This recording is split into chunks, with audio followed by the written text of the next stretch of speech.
have the right levels.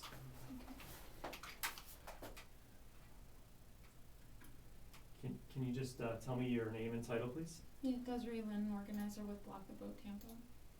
All right, and I'm actually gonna have you do that one more time. I'm sorry. That's good. Right now? Yeah. Dezeray Lyn with Block the Boat Tampa. All right, very good. So we're speaking now on Friday, but tomorrow there's going to be the third Block the Boat protest in Tampa at Port Tampa Bay.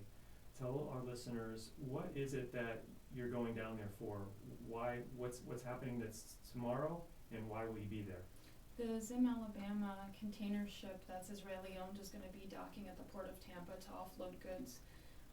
We're holding a picket line there, asking the longshoremen of 1402 who would be unloading the ship to respect our picket line and hold some sort of a delay in solidarity with the people of Palestine and with the Palestinian dock workers who can't work because of the blockades at the seaport there.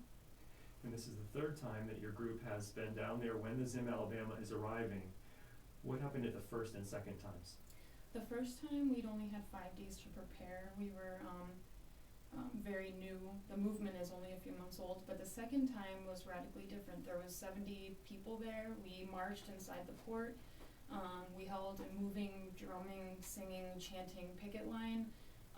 There was an unspecified delay that I can't even speculate on, but this time we're hoping to be out there with more numbers. We're going to have people that are constructing an apartheid wall that's going to be present there. We're going to have lots of different organizations represented, lots of people there supporting the ILA 1402 and asking them to act in solidarity with us, a lot of us who are labor activists. The ILA 1472 is the International Longshoremen's Union that's in Port Tampa Bay? Yeah, it's 1402, I'm sorry. Okay. You mentioned the apartheid wall that people in the community are building. Tell us about that. Well, what we want to do, Royce Adams is an amazing labor leader and organizer. He's from the local 1291 up in Philadelphia.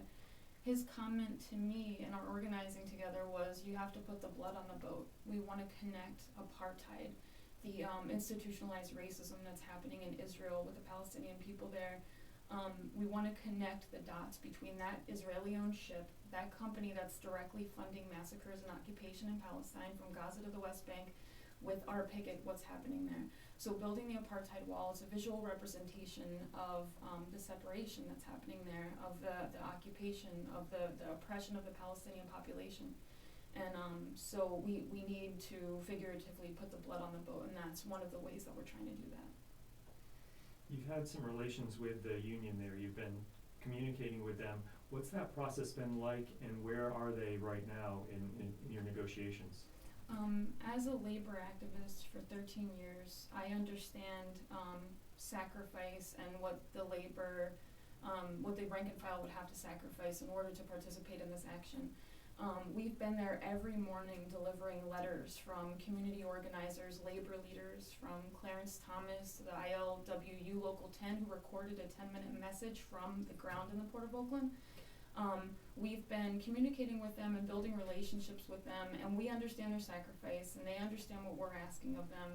And today, this morning when we were there, the vice president came out, shook my hand, and said, I haven't listened to you until today, and I haven't considered it until this moment. So we're hoping that our persistence, our passion, and the suffering of the people of Gaza is getting to them and reaching them, and we know that they want to do something, but they have their families to consider too, and that's why we've worked it down to a delay in solidarity with the people of Palestine. He hadn't been listening until today, but you said that you told me earlier he kind of is maybe having a change of heart? I feel like he may be. At the very first thing we can all do is admit that occupation and massacre is wrong. That 577 children murdered over the summer is an atrocity, and that we're all shouldering a moral burden for the world that's ignoring it. The global leadership is doing nothing to hold Israel accountable. The very first thing we can do is admit that that's wrong.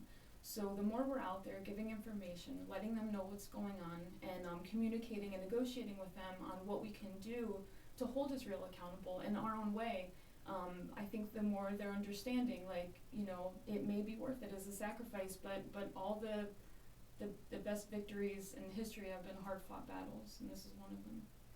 So you think that tomorrow there might be larger numbers of protesters than the previous two actions. You also think that there's a possibility you might get a 1 hour delay from the dock workers. Yeah, my hope is that we will give them a picket line that they won't want to cross. The world is watching this story. The world is watching on the West Coast, and every one of these actions that springs up, the world's eyes are on that port. And the ILA 1402 is going to make history one way or another. One of our organizers said, which side of the picket line will you be on? You know, what will you tell your children when this goes down in history as another action, another social action against apartheid? This is something, a direct strike we can take, and we're hoping that they see the strength in their action and the meaning and the symbolism of what they would be doing. Based on my conversation and that look the Vice President gave me and the conversations that I've held with the rank and file members outside the Union Hall, I have a strong hope, a strong inspiration that they may honor the picket line. And finally, I want to ask you about a comment made by the president of the Zionist Organization of America. He wrote to the Jerusalem Post saying, and this is, I'm just quoting from the newspaper, he's saying that the Block the Boat protesters should be arrested because they're threatening the dock workers and so forth. How do you respond to that? I think it's a validation of everything that Block the Boat is doing, of all the results that they're producing there. The president of the Zionist organization wouldn't be writing and condemning the police department in Oakland if they weren't feeling the heat from what's happening. The fact is that they are so used to operating with impunity and with no accountability that now that people are actually standing up and taking effective action against them in these economic strikes, these staggering acts of solidarity with the people of Palestine against them, now they don't know what to do. Now all they can do is write police and lie and say that protesters are threatening.